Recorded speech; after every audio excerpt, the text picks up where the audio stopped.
Ako po mga bossing ko ay gusto kong magkaroon ng isang bagay na parang nasusuot ko, nagagamit ko, na nagmula sa aking anak na si Joelyn, na hindi pa po na nalalabhan, mga ganun.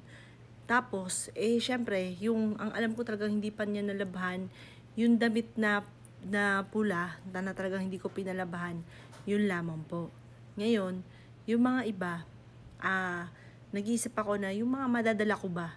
Kasi, nung mga panahon na yun, yung kiniremate yung aking anak na si Jovelyn, may nire-recommenda yun nga po, yung sa may sementeryo na kung gusto ko daw po yung pinaka-ash po niya ay ilalagay sa isang parang gagawing pendant. Dahil nga po sa first time sa amin nangyari, yung nanay ko todo tutol. Sabi ng nanay ko, wag daw po. Malas daw po yun. Dami nakapagsabi ng ganun. Pero marami pala mga gumagawa ng mga ganun. Ngayon po, ay di ako naman, nung habang tumatagal, habang namimiss ko ang aking anak, hindi ako maunawaan ng iba, lalo natin hindi naman nila naranasan po yung nangyari po sa amin, lalo't biglaan na talagang hindi nakapag-ready, na wala talaga sa isipan po namin, binigla po kami, ay talagang napakasakit. Ngayon po, nag-iisip ako ng ano kaya, alam niyo po ba, bigla na lamang pong ganito pakita ko lang po sa inyo. Yan. Ito po, sapatos po ito ni Jovelyn. Ngayon, pinasusot sa akin ng mister ko. Ayokong gumamit ng kahit ano sa kanya kasi yun na lang alaala ng aking anak. May isa may magsasabi na ibigay na lang daw po sa kanila. Ay hindi, kasi ako nga po, ayoko talagang ano po siya, gamitin dahil baka po maubos. Ay yun na lang po natitirang alaala ng aking anak. Di ito pinasusuot sa akin. Ayoko sana. Alam niyo po ba, masusuot ko na po siya dahil doon ako ay nagulat dahil meron siyang medyas na sinuot ng aking anak. Yan, ito po yung medyas po niya. Yan, na nakasiksik sa dulo. Sinukat ko po siya. Sabi ko, ano ba tong nasa dulo? Tapos sakto, kasya din po sa akin. Kaya parang ito na yung pinaka sapatos ng anak ko na magiging favorite ko na lagi kong masusuot. Kasi more on stepping po ako mga stepping lang. Basta kung saan ako po komportable, yun ang aking sinusuot. Dahil nga po sa, eto nakakita pa ako ng medyas na hindi pa nalalabahan. Ito na ang aking gagamitin. Uso ngayon yung mga trangka-trangkaso.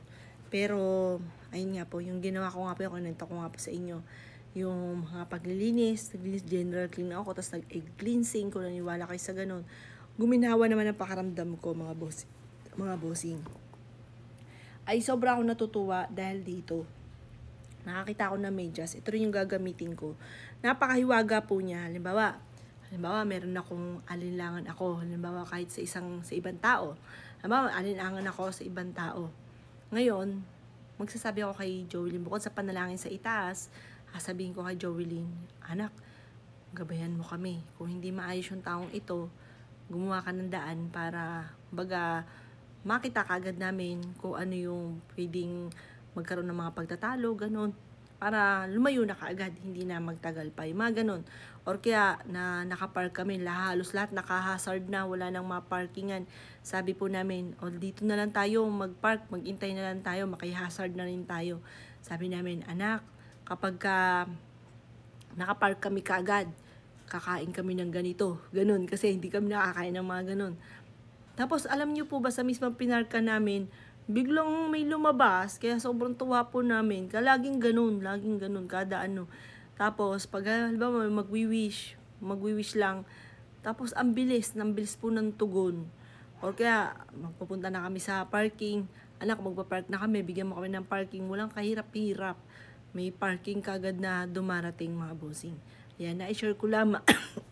Dahil, tutuwa po ako, nakakita ko ng medyas na hindi pa po nalalaban na si Jovelyn ang nagsuot kasi sapatos niya po ito, mga boss. Wala namang, hindi makakasya to, lalaki ng paa ng mga lalaki po dito, si Joel at saka si Justine. Kay Jovelyn lang talaga tong sapatos na ito, mga bossing, na talagang sobrang ano ko na, siguro ito lang yung bukod tanging maisusuot ko na alaala ng aking anak.